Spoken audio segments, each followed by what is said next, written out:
The silence in the grand ballroom crushed against my chest like a physical weight. 300 faces turned toward me in unison, expressions morphing from polite interest to shock. The crystal chandeliers suddenly felt too bright, too exposing. My hand froze midair, water glass suspended inches from my lips. After thorough investigation, we've identified who diverted funds meant for children's education programs, announced Percy, the foundation president, his voice reverberating through the charity gala, his finger pointed directly at me, unwavering and accusatory. My mind raced to process what was happening. This emergency board meeting had been called suddenly, interrupting our annual fundraiser.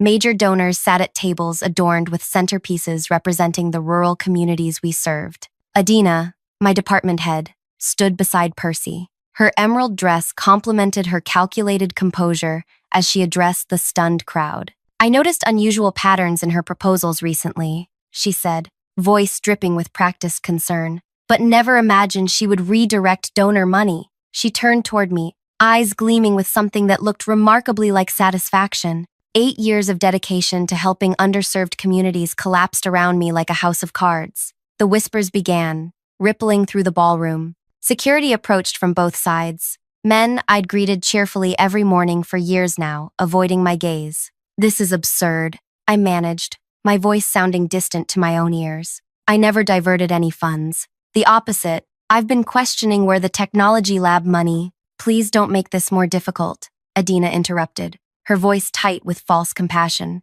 The evidence is conclusive. As they escorted me toward the exit, past tables of wide-eyed donors and colleagues, I caught sight of the board members who had flown in specifically for this meeting. Their expressions ranged from disappointment to disgust. I planted my feet firmly on the marble floor, forcing the security guards to pause. Before you close this case, I said, my voice steadier than I felt, there's something in my attorney's office you need to see. Adina's smile flickered for just a moment, a microsecond of uncertainty before her mask of concern returned. I was guided through the service exit, past kitchen staff, who turned away uncomfortably. The cool night air hit my face as the heavy door closed behind me, cutting off the murmurs and gasps that had followed my departure. Standing alone on the empty sidewalk, I realized my career, reputation, and life's purpose had just been shattered by the woman who was supposed to be my mentor. Before I continue this story, if you're connecting with this moment, that sickening feeling when betrayal hits you in public, take a second to hit like and subscribe. I share these real-life stories so none of us feel alone in our darkest moments. Comment below if you've ever been blindsided by someone you trusted. Now, let me take you back to how this nightmare began. My name is Willa, and until that night, I was the Innovation Director at the Childhood Promise Foundation, an organization dedicated to bringing educational resources to underserved communities. I'd built my entire adult life around this work, starting as an intern and working my way up through dedication and results. I wasn't the typical nonprofit employee. Growing up in a small town with limited resources myself, I understood firsthand what access to education could mean. My approach was always practical, focused on direct impact rather than optics. While others chased publicity, I chased results. 6 months before that fateful gala, I had created an approach that changed everything. My Direct Connection initiative eliminated layers of bureaucracy, connecting wealthy donors directly with the communities they wanted to help. It was transparent, efficient, and most importantly, trackable. When I first presented the concept during our strategy meeting, Adina dismissed it immediately. Willa, darling, she said, tapping her pen against the conference table. Donors don't want that level of involvement. They write checks for the warm feelings, not to receive project updates from school teachers. The team nodded along with her assessment. Adina had that effect on people. Her confidence was contagious. Her vision rarely questioned. I respectfully disagree, I said. Our research shows modern philanthropists want transparency. They want to see exactly where their money goes. Adina's smile tightened. Perhaps we should table this discussion for now. 2 weeks later, everything changed. Gage Richmont, a billionaire tech entrepreneur, visited our offices unexpectedly. During the impromptu tour, he asked pointed questions about accountability and direct impact. Actually, I said, when he expressed frustration with traditional charity models, I've been developing a system that might interest you. I showed him my proposal for direct donor community connections, complete with regular video updates from recipients and transparent tracking of every dollar. His eyes lit up. This is exactly what I've been looking for. When can we implement this for the Rural Technology Labs project? Suddenly, my innovation became Adina's flagship initiative. The transformation was breathtaking. Willa's concept, which I've been helping her refine, is revolutionary. Adina told the board the following week, her arm draped around my shoulders. The same proposal she had dismissed was now our groundbreaking approach. I should have recognized the warning signs when she began making subtle alterations to my program structure. The direct video updates became quarterly instead of monthly. The transparent fund tracking portal gained additional approval layers. When I questioned these changes, Adina smiled coldly across her desk. Perhaps the complexities of major philanthropy are beyond your understanding. These adjustments optimize donor satisfaction while maintaining operational flexibility. Operational flexibility undermines our promise of transparency, I argued. Transparency is a marketing concept, not a practical approach, she replied, turning back to her computer. I've approved the modified plan. Please implement it as revised. Walking back to my office, I noticed people watching me, curious glances from colleagues who quickly looked away when our eyes met. Over the next few months, troubling patterns emerged. Funds earmarked for specific schools were mysteriously reassigned. Community partners we'd worked with for years were suddenly replaced with new organizations I'd never heard of. Project timelines extended without explanation.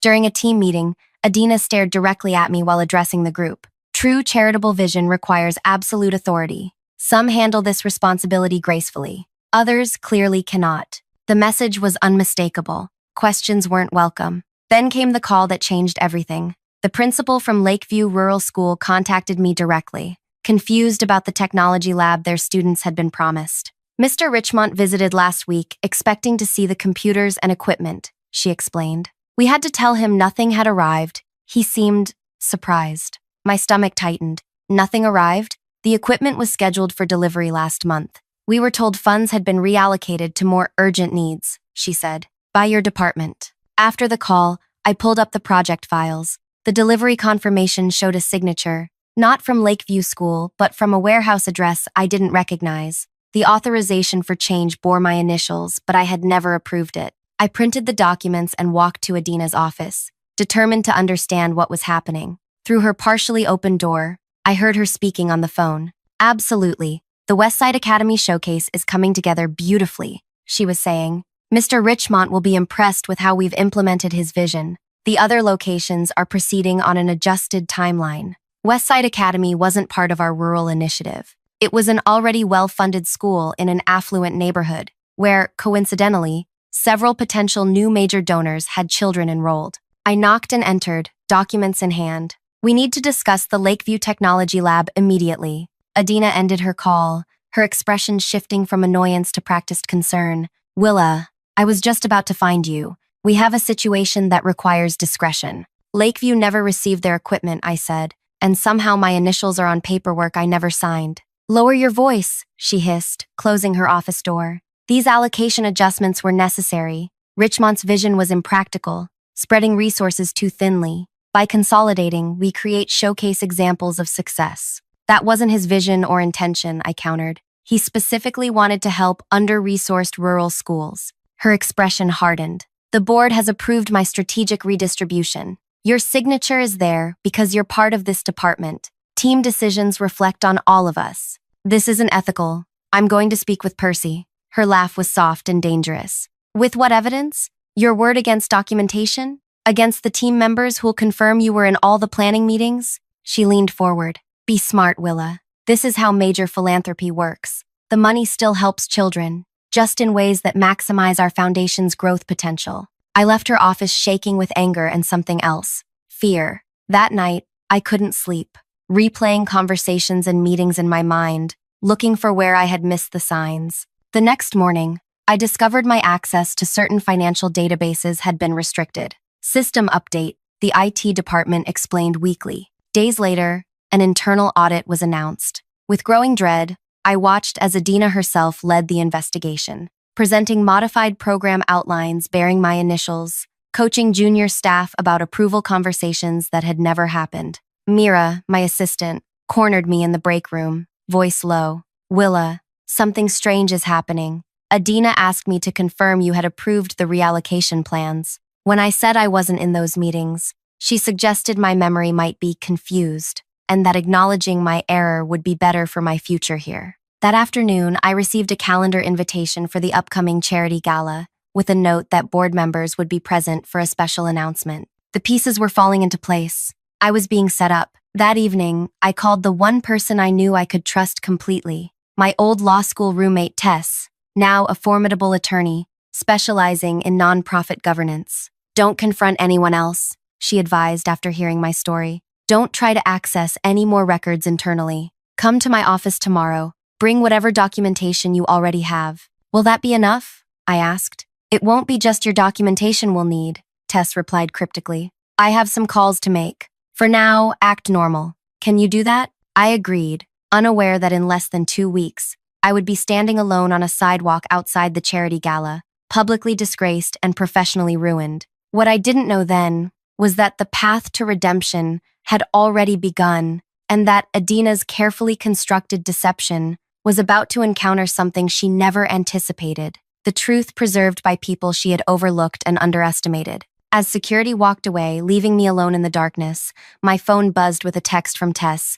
It's happening, hold steady. The game wasn't over, it was just beginning. The taxi ride to Tess's downtown office felt endless. Streetlights blurred through my tears as I replayed the humiliation of being escorted out. My phone buzzed constantly, colleagues expressing shock, friends asking what happened, reporters seeking comment. I silenced it. Tess was waiting outside her building, her expression grim but determined. She guided me through a side entrance, away from potential prying eyes. They moved faster than we anticipated, she said, leading me into a conference room. But we're not unprepared. I expected an empty room. Instead, I found 7 people waiting, faces I recognized immediately. Pastor Lloyd from the Lakeview Community Center, Principal Jenkins from Riverdale Elementary, community organizer Zephyr from the Highland District, 4 others from rural communities that had been promised resources through my program. What are they doing here? I whispered to Tess. Before she could answer,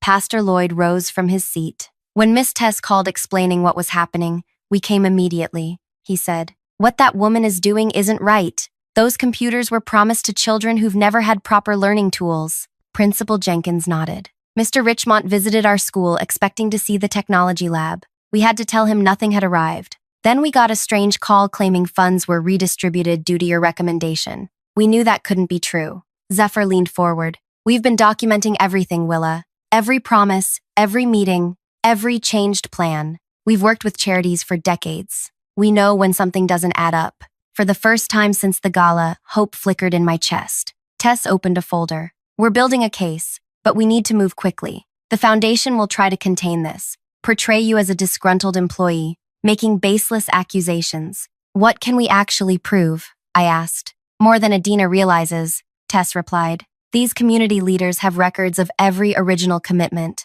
They've documented when plans changed and who authorized those changes. But we need more. Pastor Lloyd cleared his throat. There's something else. After Mr. Richmont's visit, he gave me his personal phone number, said to call him directly if there were any more complications. My eyes widened. You have direct contact with Gage Richmont? Called him this morning. Pastor Lloyd nodded. He's quite disturbed by what's happening. Tess's phone rang. Her expression changed as she answered. Yes, I see. Thank you for the update. She hung up and turned to me. The foundation is releasing a statement tomorrow. They're claiming you diverted funds to shell accounts over the past 4 months. That's impossible, I protested. I don't even have authorization for. They have paperwork with your signature, Tess interrupted. Or what appears to be your signature. The room spun around me. They're framing me for exactly what Adina's been doing. Classic misdirection, Tess said. We need to move faster than planned. Over the next 2 days, we built our case. Community leaders provided documentation showing the original commitments versus what actually happened. Tess obtained copies of Foundation communications through legal channels. Pastor Lloyd arranged a confidential meeting with Gage Richmont. When the tech billionaire walked into Tess's office, his usual confident demeanor was replaced by cold anger. I visited 3 schools last week, he said without preamble. None received the technology I funded. When I questioned your department head, she told me implementation was proceeding on an adjusted timeline. Then I hear you've been terminated for fund misappropriation. His piercing gaze met mine. I want to know what's actually happening. For 2 hours, We laid out everything: the original program design, how Adina had systematically altered it, the paper trail of modified documents, the community testimonials. Richmond's expression darkened with each revelation. I chose your foundation because of the direct connection model you presented. The transparency was the entire point. He tapped his fingers on the table. And now they're saying you stole the money? They've created a paper trail implicating me, I explained. Somehow they've fabricated approvals with my signature. Electronic signatures can be investigated, he said. Server access logs can be examined. He pulled out his phone. I have certain resources at my disposal. A flicker of hope sparked in my chest, but experience had taught me to be cautious. The foundation has already judged me. The board believes I'm guilty. Boards can change their minds when presented with compelling evidence. Tess interjected. We're requesting an emergency hearing, but getting that hearing proved challenging. Percy, the foundation president, refused our initial requests. Media stories painted me as the disgruntled employee making desperate accusations. Former colleagues stopped returning my calls. My apartment building manager awkwardly explained that, given recent events, I might want to consider relocating when my lease ended. My mother called in tears. Having seen my name in the news, my life was unraveling. A week after my public disgrace, Adina gave an interview to a prominent philanthropy journal, expressing her profound disappointment in discovering my betrayal after years of mentorship. She positioned herself as the vigilant leader who uncovered corruption, announcing a new, ultra-transparent initiative that would restore donor trust. It was my program, rebranded, with her as its champion. That evening, I sat in Tess's office, reading the interview transcript, my hands shaking. She's stolen everything: my work, my reputation, my future. I threw the papers down. No one's even willing to hear our side. Tess remained calm. Actually, that changed about an hour ago. She slid a formal letter across the desk. The foundation board has agreed to meet with us tomorrow morning. I stared at her. What? Why now? Let's just say Mr. Richmond has considerable influence, she replied with a hint of a smile. And he's been making calls. For the first time in days, I felt a surge of something beyond despair. The next morning we arrived at foundation headquarters. Security eyed me warily as Tess presented our meeting authorization. We were escorted to the executive conference room, where the entire board waited. Percy sat at the head of the table, his expression unreadable. Adina sat beside him, projecting confident composure, though I noticed her fingers tapping restlessly against her water glass. We've agreed to this unusual meeting out of respect for Mr. Richmond, Percy began. However, I want to be clear that the evidence against Miss Willa is substantial and has been thoroughly reviewed. Adina nodded sympathetically. We understand this is difficult, but the documentation is conclusive. Tess remained standing. We appreciate your time. Rather than making accusations, we'd like to simply present some information for the board's consideration. The door opened, and in walked Pastor Lloyd, Principal Jenkins, Zephyr, and 4 other community leaders. The same group from Tess's office. Behind them came Gage Richmond, his expression stern. Adina's composure slipped momentarily. What is this? These are the intended recipients of the diverted funds, Tess explained calmly. They'd like to share their experiences directly. For the next hour, each community representative described their interactions with the foundation, the original promises made, the subsequent changes imposed by Adina, the explanations given when resources failed to arrive. We were told funding was reallocated on Willa's recommendation, Pastor Lloyd explained. But Willa had been fighting for us to receive those resources all along. She visited our community center weekly, tracking implementation. Principal Jenkins produced emails showing Adina redirecting equipment deliveries away from their school after telling them Willa had changed the distribution plan. The board members' expressions shifted from skepticism to concern as the pattern became clear. Then Richmond stepped forward. I personally visited these communities. Nothing promised was delivered. When I questioned this, I was told there were adjusted timelines.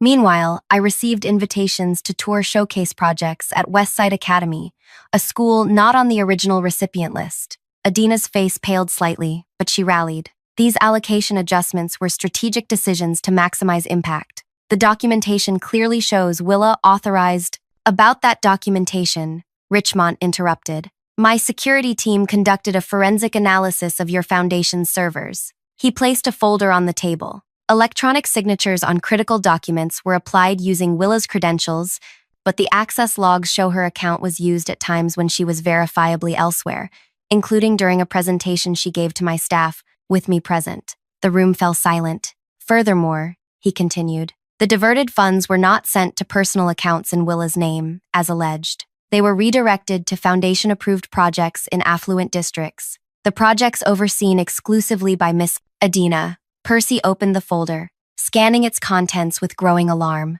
Other board members leaned forward, whispering among themselves. Adina's smile remained fixed, but her eyes darted around the room. These technical reports can be misinterpreted. The Foundation's financial protocols are complex. We also have this, Tess said, producing a sealed envelope. Financial records showing a pattern of similar redirections over the past 18 months, beginning well before Willa's direct connection model was implemented. As the evidence mounted, Adina's composure finally cracked. Everything I did was for the Foundation's benefit. Showcasing our work in prominent communities attracts more donors. It's strategic thinking, not misconduct. The board called for a brief recess. As they filed out, Adina approached me, her voice low and urgent. This is a misunderstanding that's gotten out of hand, she whispered. We can fix this together. I can bring you back with a promotion, more responsibility. We need your vision, Willa. I looked into the eyes of the woman who had destroyed my reputation without hesitation. I trusted you. Business isn't personal, she replied smoothly. I recognize the potential in your ideas. Isn't implementation what matters most? Think about the communities we can help together. For a moment, I wavered. Despite everything, the work still mattered to me. The children waiting for educational resources were real. Before I could respond, the board members returned. Percy's expression was grim. In light of this new information, the board is suspending its previous findings regarding Willa, he announced. We will conduct a complete review of all documentation and projects under Miss Adina's management. Adina stepped forward. This is unnecessary. Additionally, Percy continued as if she hadn't spoken. Miss Adina is being placed on administrative leave effective immediately, pending investigation. The blood drained from her face. You can't do this. My reputation is exactly what's at stake, Percy finished. Security will escort you to collect your personal belongings. As Adina was led away, she turned to me one last time, her eyes burning with a mixture of rage and disbelief. This isn't over, she hissed. She was right about one thing. It wasn't over. Not by a long shot. Because despite this momentary victory, I knew the Foundation's investigation would be internal, limited, designed to minimize public damage. Adina would likely negotiate a quiet resignation, perhaps with a positive recommendation to protect the Foundation's image. She would simply move to another organization and continue her deception. Unless, of course, someone had been planning for this moment all along. Someone who understood that institutional justice had limitations and had prepared accordingly. As we left the Foundation building, Tess squeezed my arm. Phase 1 complete. Are you ready for what comes next? I nodded, thinking about the safe deposit box I'd opened 6 months earlier. The first day I'd noticed something wasn't right with the program allocations. I'm ready, I replied, feeling a strange calm settle over me. It's time. The next morning, my phone rang at 6:37 a.m. The Foundation's head of HR wanted to meet immediately. The board stayed up all night reviewing records, she explained when I arrived. They've unanimously voted to reinstate you, with a formal apology and compensation for damages to your reputation. I sat across from her, aware of the irony. The same room where I'd been interrogated about financial irregularities a week earlier now hosted my vindication. And Adina? I asked. Terminated for cause, the preliminary audit revealed, concerning patterns. Victory should have felt sweeter. Instead, a hollow feeling spread through my chest.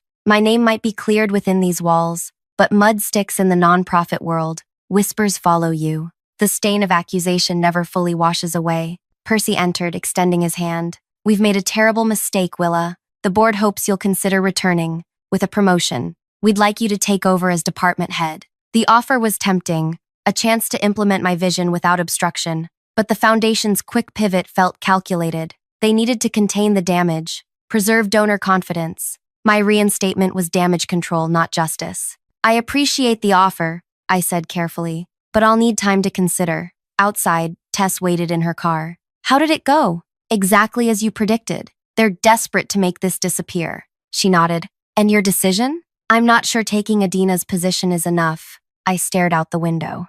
She destroyed my reputation publicly. Administrative leave and a quiet firing doesn't balance the scales. That's why we have phase 2. Tess pulled into traffic. The evidence we presented yesterday? That was just enough to convince the board. We have much more. At her office, we found Richmond waiting with Pastor Lloyd and Zephyr. The foundation called me this morning, Richmond said without preamble. They're very concerned about my continued support. Suddenly, everyone's extremely apologetic. They're in containment mode, Tess explained, spreading documents across the table. They'll do internal damage control, keep this quiet, and within 6 months, Adina will have a position at another organization, probably with a glowing recommendation to avoid legal complications. Pastor Lloyd shook his head. So she gets away with diverting resources from children who needed them? Not if we proceed with phase 2, Tess replied, looking at me. But that decision belongs to Willa. All eyes turned to me. What exactly is phase 2? Richmond asked. I took a deep breath. Full transparency. For the next 3 hours, we strategized. My hands trembled occasionally, doubts creeping in. Was this justice or vengeance? Would I become like Adina, destroying someone's career? The difference, I reminded myself, was truth. We weren't fabricating evidence or twisting facts. We were simply ensuring the complete story reached those who needed to know. That afternoon, I declined the foundation's offer, requesting instead a consulting arrangement to ensure the rural schools finally received their promised resources. The board agreed immediately, eager to demonstrate their commitment to making things right. Meanwhile, Tess coordinated with community leaders, gathering additional documentation. Richmond arranged meetings with key industry figures. Phase 2 took shape methodically, carefully. 2 days later, Adina called me. This has all been a terrible misunderstanding, she said, her voice artificially warm. The board overreacted based on incomplete information. I've always valued your contributions, Willa. Is that why you framed me for financial misconduct? I asked quietly. Strong language for a complex situation, she countered smoothly. Look, we both know how this industry works. I've already had calls from 3 organizations interested in my expertise. I'll land on my feet. My grip tightened on the phone. What do you want, Adina? Your silence, basically. In exchange, I'll ensure you receive proper credit for the direct connection model in my future work. We both win. I nearly laughed at her audacity. I'll consider it. Don't take too long, these offers won't wait forever. She paused. One more thing. I noticed you declined the department head position. Smart move. The foundation is a sinking ship anyway. Perhaps we could discuss opportunities elsewhere. Your vision, combined with my connections, could be profitable. After hanging up, I called Tess. She's already lining up new positions. She just offered to take me with her. Perfect, Tess replied. That confirms she's actively seeking placement. Time for phase 2. Over the next week, a quiet campaign began. Community leaders contacted peer organizations in their networks, sharing their experiences working with Adina. Richmond spoke privately with fellow philanthropists who might be approached for donations. Tess prepared information packets with meticulously documented evidence. We weren't broadcasting accusations. We were simply ensuring decision-makers had complete information before welcoming Adina into their organizations. 2 weeks passed, then 3. The foundation implemented my original program as designed, with the rural schools finally receiving their technology labs. I worked as a consultant, overseeing proper implementation while considering my next steps. Then came the call from Adina I'd been expecting. What have you done? Her voice trembled with rage. I'm not sure what you mean, I replied calmly. Don't play innocent. 3 job offers suddenly withdrawn. Connections who won't return my calls. Organizations that were practically begging for my expertise now claim positions have been filled. Her breathing was ragged. You're blacklisting me. I haven't made any public statements about you. You've been talking to people, spreading your version of events. I've simply been honest when asked, I replied. Something you might consider trying. Her laugh was bitter. You self-righteous hypocrite. You're destroying my career while pretending to take the high road. No, Adina. You destroyed your career when you diverted resources meant for children who had nothing. When you fabricated evidence against me. When you betrayed every principle of the work we were supposed to be doing. The silence stretched between us before she spoke again, her voice deadly calm. I underestimated you. That won't happen again. Days later, I learned Adina had secured a position with a small foundation in another state. Apparently, my network hadn't reached everywhere. I felt a twinge of disappointment but reminded myself this was about accountability, not destruction.